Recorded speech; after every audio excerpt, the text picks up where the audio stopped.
மணப்பெண்ணின் பிரத்யேகமான திருமணம் விவாஹா தி Chennai silks. Daily எனக்கு இந்த கான்ஸ்டிபேஷன் ப்ராப்ளம். உங்க பிரச்சனைகளை கட்டுப்படுத்த லயன் டேட் சிரப் தினமும் 2 ஸ்பூன். ஆச்சி பாதாம் ட்ரிங்க். ஆச்சி பாதாம் ட்ரிங்க் ஒன்னு வாங்கினா ஒன்னு ஃப்ரீ. Good bad ugly. இந்த ட்ரைலர் எப்படி இருக்குது, இந்த ட்ரைலரில் என்னென்ன விஷயங்கள்லாம் இருக்குது அப்படிங்கிறத இந்த வீடியோவில் பார்க்க போகிறோம். தென் ஃபர்ஸ்ட் விஷயமா நான் பார்க்குறது என்ன அப்படின்னா, இந்த ட்ரைலரோட அந்த அனௌன்ஸ்மெண்ட் வந்துட்டு 9/1 வந்துட்டு ரிலீஸ் பண்ணுறோன்னு சொன்னாங்க. பட் நிறைய டிலேஸ். முதல்ல ஏன் இந்த 9/01 அப்படின்ற அந்த டைமை சூஸ் பண்ணாங்கன்ற அந்த ஒரு விஷயத்துலேருந்து டீகோட ஆரம்பிக்கலாம் அப்படின்றது தான் என்னோட ஒரு கருத்தாக இருக்குது.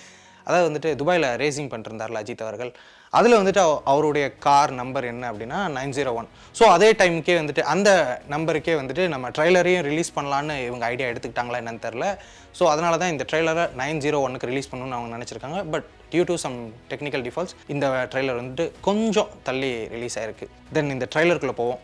கிட்டத்தட்ட 2 நிமிஷம் 2 செகண்ட் ஓடக்கூடிய இந்த ட்ரைலரில் ஒரு 2 நிமிஷம் முழுக்க ரெஃபரன்சஸ் மட்டும்தான் இருக்குது. அதிகமான ரெஃபரன்சஸ். கிட்டத்தட்ட நம்ம மறுபடியும் படம் பார்த்தா கூட, மறுபடியும் இந்த ட்ரெய்லர் போட்டு பார்த்தா கூட அந்த ரெஃபரன்ஸும் இருக்கோ அப்படின்ற மாதிரி ஏகப்பட்ட அவருடைய பழைய படங்களுடைய ரெஃபரன்சஸை ஆதிக் ரவிச்சந்திரன் அவர்கள் இந்த ட்ரெய்லரில் வச்சிருக்கிறாரு. உதாரணத்துக்கு சொல்ல போனால், உன்னுடைய வரலாறை நான் எடுத்து பார்த்தேன், நீ பெரிய வில்லனாமே அப்படின்னு சொல்லிட்டு அர்ஜுன் தாஸ் அவர்கள் அஜித் அவர்கள்ட்ட பேசுகிற மாதிரி, கரெக்டாக நீ ரொம்ப பெரிய வில்லனாமே அப்படின்னு சொல்லும் போது அஜித் அவர்கள் அந்த இடத்துல வந்துட்டு பில்லாவுடைய அந்த ஸ்டில்லை, அந்த ஃபோட்டோ வந்துட்டு அவர் பார்க்குற மாதிரியான ஒரு காட்சி வச்சுருக்காங்க. ஸோ இந்த படத்துக்குள்ள யூனிவர்ஸ் கான்செப்டில் ஆதிக் ரவிச்சந்திரன் அவர்கள் ஏதாவது பில்ட் பண்ணியிருப்பாரோ அப்படின்ற மாதிரி கூட நமக்கு நிறைய யோசனைகள் வருது. ஏன்னா படத்தில் வரக்கூடிய டைலாக்ஸ் அந்த மாதிரி, அதை வந்துட்டு பெரிய வில்லனாமே அப்படின்னு சொல்லும்போது அந்த பில்லா ஃபோட்டோஸை எடுத்து பார்க்குற மாதிரியா இருக்கட்டும். இன்னொரு பக்கம் நம்ம பிரபு அவர்கள் பில்லால நடிச்சிருந்திருப்பாரு. பில்லால் அவருக்கு பேசக்கூடிய அதே டைலாகை இந்த இடத்துல வந்து சொல்கிறாரு, அவன் பயத்துக்கே பயம் காட்டுறவன் அப்படின்ற மாதிரி. ஸோ இந்த படத்தில் மேபி அந்த பில்லா யூனிவர்ஸ் வந்துட்டு ரிட்டர்ன் ஆகலாம். ஸோ அந்த டானோட ஒரு கண்டினியூவேஷன் மாதிரி ஏதாவது ஒரு விஷயம், ஏதாவது ஒரு யூனிவர்ஸ் கான்செப்ட் மாதிரி கொண்டு வரலாம் அப்படின்ற மாதிரியான ஒரு சின்ன ஐடியா இருக்குமோ அப்படின்ற சின்ன சந்தேகங்கள்லாம் எழுது இந்த டைலாக்ஸ்லாம் வச்சுருக்கிறதுனால. தென் அவருடைய லுக்குமே அப்பப்போ வந்துட்டு ரொம்ப எங்கேஜில் காட்டக்கூடிய அந்த லுக் வந்துட்டு அந்த டீசரில் கூட நம்ம பார்த்துருப்போம் இல்லையா, அந்த பில்லா லுக் மாதிரியே இருக்கும். அந்த ஹேர் ஸ்டைல், தென் அவருடைய லுக்காக இருக்கட்டும், தென் பாடி ஸ்ட்ரக்சராக இருக்கட்டும், ஹேர் ஸ்டைலாக இருக்கட்டும், எல்லா விஷயங்களும். இதற்கடுத்து இன்னொரு வகையிலுமே நம்ம ஏன் இதை வந்துட்டு நிறைய யூனிவர்ஸ் கான்செப்டில் நம்ம யோசிக்கணும்னு சொல்கிறேன் அப்படின்னா, த்ரிஷா அவர்கள் வந்துட்டு ஒரு டைலாக், என்னுடைய அப்பாவை கூட இவன் தான் கார்லேருந்து கீழே தள்ளி விட்டான் அப்படின்ற மாதிரியான ஒரு டைலாக் இருக்கட்டும். ரொம்ப ஃபன்னி டோனில் தான் த்ரிஷா அவர்கள் அதை சொல்கிற மாதிரி இருக்கும். மேபி இந்த படத்துக்குள்ளே அந்த மாதிரியான ஒரு சீன் வச்சுருக்கலாம், இல்லை அந்த கான்செப்டை கூட இங்கே சொல்ல மாதிரி வரலாம். ஏன் அதை சொல்கிறேன் அப்படின்னா, மங்காத்தா படத்தில் வந்துட்டு நம்ம அஜித் அவர்கள் த்ரிஷா அவர்களுடைய அப்பாவை வந்துட்டு கார்லேருந்து தள்ளி விடுவார்ல, ஸோ அதை வந்துட்டு இங்கே கனெக்ட் பண்ணுற மாதிரி ஏதாவது ஒரு சீனை வச்சுட்டு ஸோ அதை கனெக்ட் பண்ணுற மாதிரி கூட இருக்கலாம். இல்லை அப்படின்னா மேபி மங்காத்தா யூனிவர்ஸை கூட இதில் கொண்டு வந்து கனெக்ட் பண்ணுற மாதிரி கூட இருக்கலாம், யாருக்கு தெரியும். ஏன் அப்படின்னா முழுக்க ஃபேன்ஸ் எல்லாருமே என்ஜாய் பண்ணுற வகையில் தான் இந்த ட்ரைலரும் இருந்துச்சு. தென் நம்மளுடைய அந்த இன்சைட் ரிசோர்ஸஸ் என்ன சொல்கிறாங்க அப்படின்னா, முழுக்க ஃபேன்ஸ் எல்லாருமே என்ஜாய் பண்ணக்கூடிய ஒரு படமாக தான் இருக்கும். இந்த படத்துக்குள்ளே வந்துட்டு லாஜிக் எங்கே இருக்குது, இந்த லாஜிக் லூப் ஹோல்ஸ்லாம் இங்கே இருக்குது அப்படின்னு சொல்லிட்டு நீங்கள் கேட்கவே கூடாது. ஏன்னா படம் ஃபுல்லாக ரெஃபரன்சஸ், படம் ஃபுல்லாகவே அஜித் அவர்களுடைய ஃபேன்ஸ் என்ஜாய் பண்ணக்கூடிய விஷயங்களாக மட்டும்தான் இருக்குது அப்படின்ற மாதிரி தான் நிறைய இன்சைட்டட் சோர்ஸ் எல்லாம் சொல்லிகிட்டு இருக்கிறாங்க. ஏன் இதை சொல்கிறோம் அப்படின்னா, அதற்கு உதாரணமே இந்த ட்ரைலர் தான். இது மட்டும் இல்லாமல் படத்தில் வந்துட்டு என்ன விஷயம் இருக்குது, என்ன பிளாட் இருக்குது, இதை சுற்றி தான் படம் நகர போகுது அப்படின்ற அந்த ஒரு விஷயத்தையுமே இந்த படத்துடைய ட்ரைலருக்குள்ளே நமக்கு ஆதிக் ரவிச்சந்திரன் அவர்கள் சொல்லிட்டாரோ அப்படின்ற அந்த ஒரு விஷயமும் எழுது. எதனால் சொல்கிறேன் அப்படின்னா, எந்த ஒரு படமும் எந்த ஒரு மாசும் எமோஷன் இல்லாமல் இருக்காது அப்படின்ற மாதிரி ஆதிக் ரவிச்சந்திரன் அவர்கள் நம்மளுடைய ஒரு சேனலில் கொடுத்த ஒரு இன்டர்வியூவில் வந்துட்டு ஆதிக் ரவிச்சந்திரன் அவர்கள் சொல்லியிருப்பார். குட் பேட் அக்லி படத்தை பற்றின ஒரு விஷயமா இதை சொல்லியிருப்பார். எந்த ஒரு மாசுமே எமோஷன் இல்லாமல் இருக்காது அப்படின்னு சொல்லிட்டு குட் பேட் அக்லி பற்றி பேசும்போது நம்ம சேனலுடைய ஒரு இன்டர்வியூவில் வந்துட்டு ஆதிக் ரவிச்சந்திரன் அவர்கள் சொல்லியிருப்பார். ஸோ இந்த ட்ரெய்லரில் ஒரு டைலாக் வருது, என்னுடைய தம் அடிக்கிற பழக்கத்தை வந்துட்டு எனக்காக விட்டேன், குடிப்பழக்கத்தை என் ஒய்ஃப்காக விட்டேன், பட் வைலன்ஸை என் பையனுக்காக விட்டேன். இப்போ அந்த பையனுக்கே ஒரு விஷயம் நடக்குது அப்படின்னா அதை எப்படி நான் விட முடியும், ஸோ திரும்ப நான் வந்து தான் ஆகணும் அப்படின்ற மாதிரியான ஒரு டைலாக். ஸோ ஒரு ஃபாதர் தன்னோட சன்னை காப்பாற்றுறதுக்காகவோ, இல்லை நோபடி, தென் ஜான்விக் சீரீஸ்லாம் வர மாதிரி ஒரு விஷயம் நடந்துருது. அதாவது வந்துட்டு ஜான்விக்கில் வந்துட்டு ஒரு டாகுக்கு ஒன்று ஆயிரும், நோபடியில் வந்துட்டு தன்னோட பொண்ணுக்கு ஒரு விஷயம் நடக்கும். அது மாதிரி இந்த படத்தில் தன்னோட பையனுக்கு ஒரு விஷயம் நடக்குது, அதுக்காக வெகுண்டு எழுந்து அஜித் அவர்கள் போய் எல்லாத்தையும் துவம்சம் பண்ணிட்டு வர மாதிரி, மறுபடியும் அந்த கேங்ஸ்டர் லைஃப்குள்ளே அவர் போகிற மாதிரி கூட இந்த படத்துடைய ரைட்டிங் இருக்கலாம். ஸோ அந்த ஃபாதர் அண்ட் சன் எமோஷனை எடுத்துகிட்டு வர மாதிரியான ஒரு படமோ ஒரு கதைக்களமாவோ இந்த குட் பேட் அக்லி இருக்கும் அப்படின்னு இந்த ட்ரெய்லர் பார்க்கும்போது நமக்கு தெளிவாக தெரிய வருது. தென் இந்த படத்தோடைய இந்த ட்ரெய்லர் ஸ்டார்டிங் அதாவது வந்துட்டு ஆதிக் ரவிச்சந்திரன் அவர்களுடைய ட்ரேட்மார்க், அதாவது ஏன் இதை ட்ரேட்மார்க் அப்படின்னு சொல்கிறேன்னா, மார்க் ஆண்டனி படம் தான் தன்னுடைய ஒரு முதல் படம் மாதிரி நான் நினைக்கிறேன் அப்படின்ற மாதிரி அவர் நிறைய இடங்களில் சொல்லியிருக்காரு.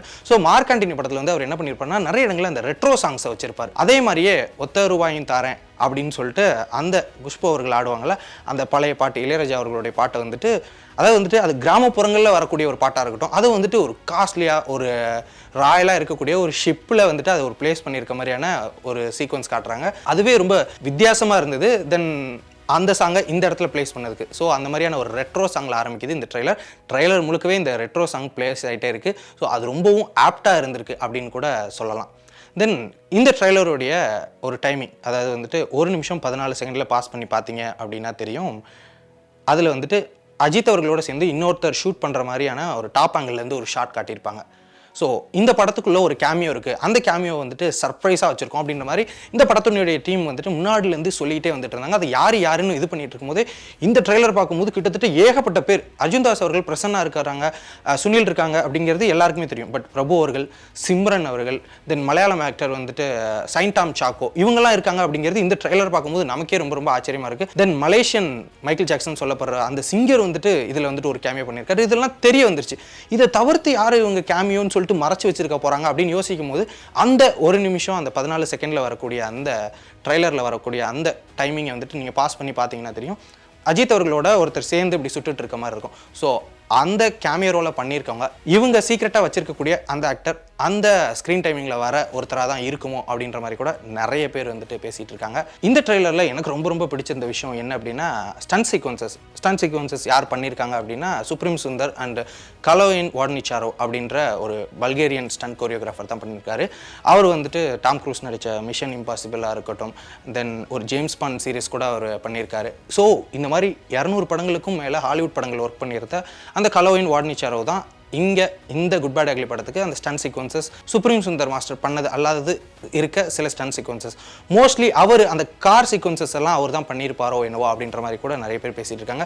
தென் அந்த கார் சீக்வன்ஸில் எனக்கு ரொம்ப பிடிச்சிருந்தது என்ன அப்படின்னா, பொதுவாக சேஸ் அப்படின்ற அந்த ஒரு விஷயம் தான் வந்து தமிழ் சினிமா நம்ம பார்த்துருப்போம். பட் சேஸில் அந்த கன்னில் ஒரு மெஷின் கன்னை ஃபிட் பண்ணி வச்சுட்டு மெஷின் கன் இருக்கும், இல்லைனா சேஸ் சீக்வன்ஸ் இருக்கும். பட் அந்த சேஸ் சீக்வன்ஸஸ்குள்ளேயே ஒரு மெஷின் கன் வச்சுட்டு ஒரு ஃபைட் சீக்வன்ஸ் எடுத்திருக்காங்க. ஸோ அது செம்மையாக ஒரு ஃபேன்ஸ் ஃபீஸ்டாக இருக்கும் அந்த சீன் அப்படின்றதுல துளியும் நமக்கு சந்தேகமே இல்லை. தென் இந்த படத்துடைய எடிட்டர் விஜய் வேலுக்குட்டி அவர்கள், மார்க் ஆண்டனி அவர் தான் பண்ணியிருந்தார், த்ரிஷால் என்ன நயன்தாரா அவர் தான் பண்ணியிருந்தார். இந்த மாதிரி நிறைய படங்களுக்கு ரீசெண்டாக வந்துட்டு அவர் தான் வந்துட்டு எடிட்டராக இருந்திருக்காரு. தென் அஜித் அவர்களுடைய துணிவாக இருக்கட்டும், வலிமையாக இருக்கட்டும், அந்த படத்துக்குலாம் அவர் தான் வந்துட்டு ட்ரெய்லர் எடிட்டராக இருந்தார். இந்த படத்துக்குமே ட்ரெய்லர் எடிட்டர் அவர் தான். ஸோ ரொம்ப ரொம்ப நீட்டாக கிறிஸ்பாக 2 minutes 2 secondsக்கு ரொம்ப ஒரு அழகான ட்ரெய்லரை ப்ரெசென்ட் பண்ணியிருக்காங்க. ரொம்ப நாளைக்கு அப்புறம் அஜித் நடித்த படங்களுடைய ஒரு டீசர் அண்ட் ட்ரெய்லர் ரெண்டுமே ஃபேன்ஸை கம்ப்ளீட்டாக சாட்டிஸ்ஃபை பண்ணியிருக்கு அப்படின்னா அதில் கொஞ்சம் கூட சந்தேகமே வேணாம். குட் பேட் அக்லி படம் அந்தளவுக்கு திருப்திப்படுத்தியிருக்கு ஃபேன்ஸை. இந்த ட்ரெய்லர் அண்ட் டீசர் படமும் இதே மாதிரியே சாட்டிஸ்ஃபை பண்ணணும் அப்படிங்கிறது தான் ஒட்டுமொத்த ஏகே ஃபேன்ஸோட ஒரு வேண்டுதலாக இருக்குது. அது மட்டும் இல்லாமல் இந்த ட்ரெய்லரில் நெகட்டிவே இல்லையா அப்படின்ற மாதிரி நிறைய பேர் கேட்பீங்க. கண்டிப்பாக நான் டீசர் வந்திருந்த போது சொல்லியிருந்தேன், இந்த படத்தினுடைய அஜித் அவர்கள் எங்கே வர சீன் எல்லாமே ஏதோ ஒரு மார்க் பண்ண மாதிரி இருக்குது, ஏதோ கிராஃபிக்ஸ் மாதிரி இருக்குது, அவர் வந்து டிஏஜிங் பண்ணியிருக்காங்களோ அப்படின்ற மாதிரி இருந்தது. பட் அந்த விஷயங்கள் எதுவுமே இந்த ட்ரெய்லர் பார்க்கும்போது நமக்கு கொஞ்சம் கூட தெரியல. ரியலாகவே அஜித் அவர்கள் இப்போ ஸ்லிம்மாக இருக்கார் இல்லையா, அந்த லுக்கில் அஜித் அவர்கள் வந்த மாதிரி தான். ஸோ லைட்டாக டிஏஜிங் எஃபெக்ட்ஸ் வந்து யூஸ் பண்ணியிருக்காங்க அப்படின்ற மாதிரி தான் இருக்குது. டீசர் அளவுக்கு இதில் வந்துட்டு ரொம்ப அப்பட்டமாக தெரியாமல் ரொம்ப அழகாக வந்துட்டு ஒர்க் பண்ணியிருக்காங்க. ஸோ முழுக்க ஏகே ஃபேன்ஸ் எல்லாருக்குமே ரொம்ப நாளைக்கு அப்புறம் வந்துட்டு நிறைய பாசிட்டிவான விஷயங்கள்லாம் நடந்துட்டு வந்துகிட்டு இருக்கு. ஸோ இந்த படமும் இதே மாதிரி திருப்தி படுத்தும் அப்படின்ற மாதிரி ஏகே ஃபேன்ஸ் எல்லாருமே எதிர்பார்த்துட்டு இருக்காங்க. ஹோப் கண்டிப்பாக நடக்கலாம். வெயிட் பண்ணி April 10th இந்த குட் பேட் அக்லி படத்தை தேட்டரில் பார்ப்போம். தென் இந்த டீகோடிங்கில் என்னென்ன விஷயங்கள்லாம் நீ சொல்ல மறந்துட்ட, இந்தந்த விஷயங்கள்லாம் நீ வந்துட்டு சொல்லலாம் அப்படின்ற மாதிரி நீங்கள் நினச்சிங்க அப்படின்னா அதை மறக்காமல் கமெண்ட் செக்ஷனில் கமெண்ட் பண்ணிடுங்க. இதே மாதிரி ஒரு இன்ட்ரெஸ்டிங்கான வீடியோட அடுத்த வீடியோவில் வந்து உங்களை நான் சந்திக்கிறேன். அன்டில் தென் பை ஃப்ரம் ராகுல் பிரபாகர். மணப்பெண்ணின் பிரத்யேகமான திருமணம் விவாஹா தி சென்னை சில்க்ஸ். டெய்லி எனக்கு இந்த கான்ஸ்டிபேஷன் ப்ராப்ளம். உங்க பிரச்சனைகளை கட்டுப்படுத்த லயன் டேட் சிரப் தினமும் 2 ஸ்பூன் ஆச்சி பாதாம் ட்ரிங்க். ஆச்சி பாதாம் ட்ரிங்க் ஒன்னு வாங்கினா ஒன்னு ஃப்ரீ.